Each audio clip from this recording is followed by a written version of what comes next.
Good morning and happy Halloween. So it's several months later and I did complete the coop around the first week of June. It was complete and we moved them outside when that's underbite crowing. So on the actual coop itself, it was mostly complete. I just added some pallet wood for trim, added the rest of the cedar shingles on the roof, and on the doors just added hinges and latches, and everything's closed with carabiners. For the run itself, I just literally dug with a shovel, and these metal posts we got for free, which is why we use them. I just set I did have to wait for my husband help to set the metal posts. That's a two-person job. So I set the metal posts, and the fencing I got is only 2 feet wide. That's all I could get. It's a 1/2-inch hardware cloth. This was the most expensive part of the run, but I wanted to make sure that it was secure. So it comes out around 18 inches this way and down a little bit as well for predators, and comes up. The most time-consuming part of this whole build was, if you can see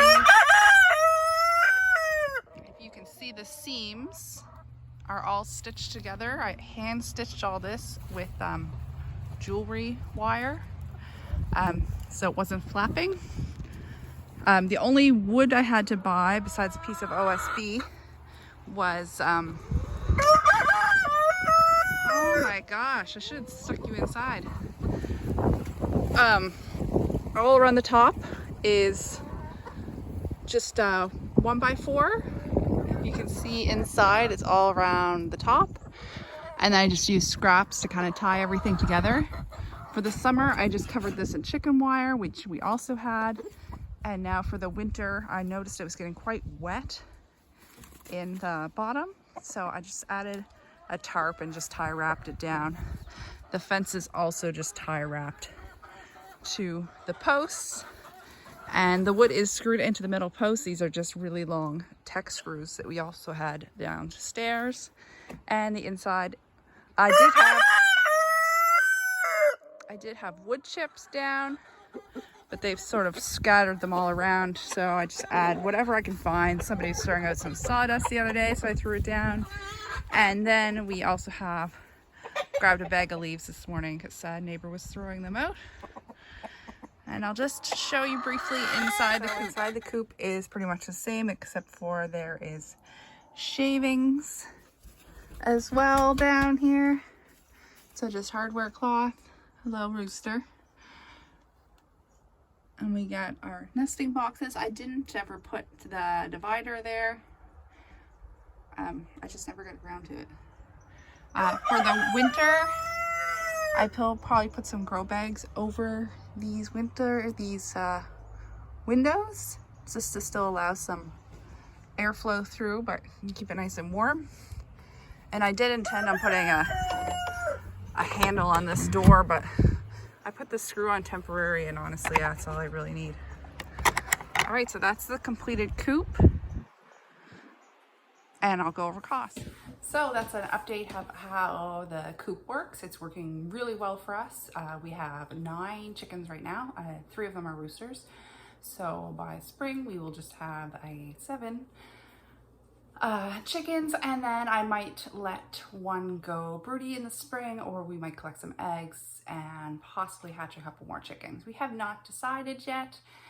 Depends how the winter goes. So overall costs, I tried to keep them as low as possible. So I just have some notes here I'll be referring to. So for the coop itself, all the base was completely free. It was the base off my mom's old set of steps. The framing was all from scrap wood, and this was really truly scrap wood. A lot of it was framing from when we removed a room from our basement. There was also a lot of pallets that we've collected over the years. We tend to rip them down, take out the nails, and put any good wood in a scrap pile. For the longer pieces, we mostly use the stuff from the basement. For anything I could use a piece of pallet wood for, I did. So the framing, so the base and the framing, I didn't spend a penny. I did buy one sheet of OSB that did I did the entire sheeting in of the roof and one side. Then I had a pallet from my neighbor that had a piece of plywood on top. So I ripped that down, used the pieces of wood from the pallet and the plywood topping. And then I had just some little scrap pieces from other old projects that I had in the basement. Anytime I could use a scrap piece, I would, but I did keep the full piece that we bought for the roof line because I wanted it to not have any seams in it. Cedar shingles, I had almost a whole bundle of cedar shingles here, which is why I decided to use them for roofing. But I was short by maybe half a bundle, and it's my own fault. I should have kind of estimated how much I would need before I started, but it really looked like I would have enough. But when you do cedar shingles, you do a double or triple row on the first layer and then a single row as you go up, and then you don't put them all that far apart. So it really didn't go quite as far as I thought it would. So I did end up having to buy a bundle of cedar shingles, and those were $60. That was a rough hit for me. The only other thing we bought for the coop was bedding and then food, which is more of a monthly cost. So I won't include that in the cost for here. So then, what cost money was the run. For the run were free, but we had to cut them down. I did have to buy cement. We bought 6 bags. There's 1 bag per hole, and that was $62. Oh, also for everything, for screws, I used whatever I already had, but I did end up buying a bucket of screws. The bucket of screws was $39, and I used about a quarter of it. So let's say $10 for screws. The fencing itself, the 1/2-inch hardware cloth, was 5 rolls at $39 a roll. And it was 2 feet wide by 50. So I have probably close to a roll left, but I'm gonna include the whole cost in this price. So $200. There was shipping, but I had a promo code that you got $30 of free shipping, and I think shipping was $32. So it did end up being $200 for the fencing. Wood for the fencing, so around the top of the poles to tie it all together, and for something to staple the chicken wire roof onto. I did buy 6 1x4s. That was $40 for 6 1x4s, and I used every scrap I could.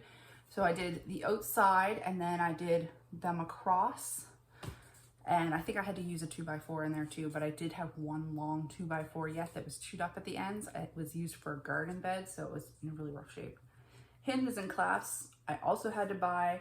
I did have a couple hinges downstairs, but I have this, whenever we remove a door, we seem to forget to keep the 2 pieces together, and everything is very old here, so it's all different hinges.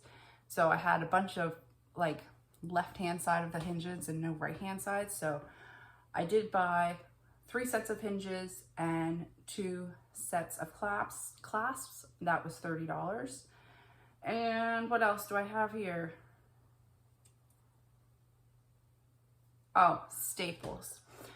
We bought a new staple gun, which I'm not going to include the cost of the staple gun, but we went through an entire package of like 1,500 staples, and I was so thankful for them. It made doing the siding so much easier.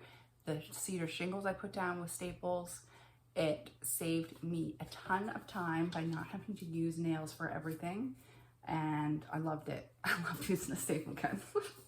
And oh, wire So once I realized I bought 2-foot fencing, actually I knew I bought 2-foot fencing, but I didn't take into account that it would have to attach to each other.